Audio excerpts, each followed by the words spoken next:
the Union Minister of Sports, Youth Affairs and Information and Broadcasting, Sri Anurag Thakurji, distinguished guests, ladies and gentlemen. Welcome to the inaugural. Today is the curtain raiser of the second edition of TV9 What India Thinks Today Summit. Over the next 2 days, we will be hosting several international thought leaders and cabinet ministers and industry captains discussing India's next big leap in the arena of geoeconomics and geopolitics. And most notably, we have the summit keynote scheduled for tomorrow evening at 8 p.m., which will be delivered by none other than the Honorable Prime Minister Sri Narendra Modi ji. But this evening, we are here to celebrate the curtain raiser with a subject very close to my heart. I must mention that this evening is going to be special because apart from glamour and glitz, it will be an evening of gravitas. You must have already spotted in the hall many well-known faces from the world of sports and entertainment. They are here tonight for a purpose. They are here tonight to discuss a bold vision for India, not as an economic or military power, but as a soft power. Our deliberations this evening will focus on the idea of soft power for hard gains. So what's soft power? A phrase used extensively these days.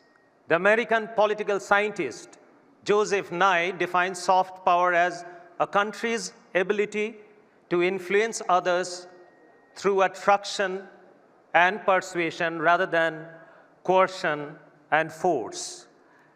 As he says, seduction is always more effective than coercion. Like the American dream is sold across the world to a large extent via Hollywood. Similarly, countries like Brazil and Argentina, they have earned a name for themselves in the world through their excellence on the soccer field. That is the context of soft power this evening. India has always been known as a land of yoga, Vedas, and Ayurveda, and more recently, as home to some most spectacular cinematic storytelling in the world. The home of Bollywood, but of late also Sandalwood, Collywood, Tollywood, all hail Nattu Nattu. At the same time, our prowess as a sporting nation is on the rise.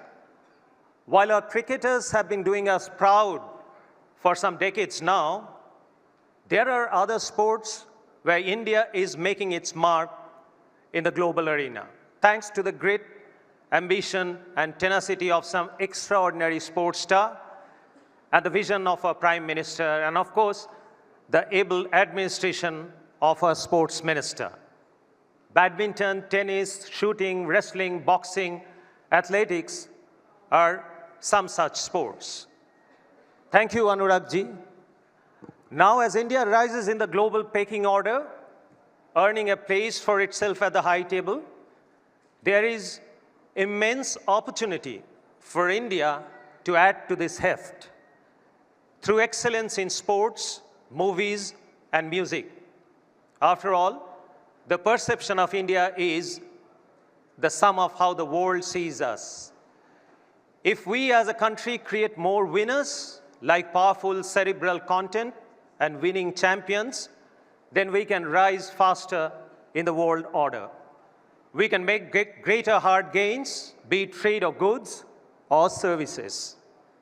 Let us not forget that in 2016, when Israel and Palestine agreed to give peace a chance, it was at the behest of celebrities like Roger Waters of Pink Floyd, John Bon Jovi, and Cristiano Ronaldo.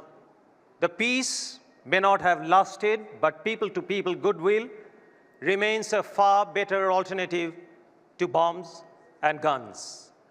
This evening, Over several conversations, we'll hear policymakers, celebrities, sports champions, and brand gurus develop a roadmap to further burnish brand India. Of course, no evening like this one can be complete without some celebrations. So therefore, tonight we will also be honoring a few extraordinary men and women from the world of sports and entertainment with TV9 Network's Nakshatra Samman Awards. So ladies and gentlemen, we have an exciting evening ahead of us. Let's kickstart it right away. Thank you once again for being us here. Namaskar.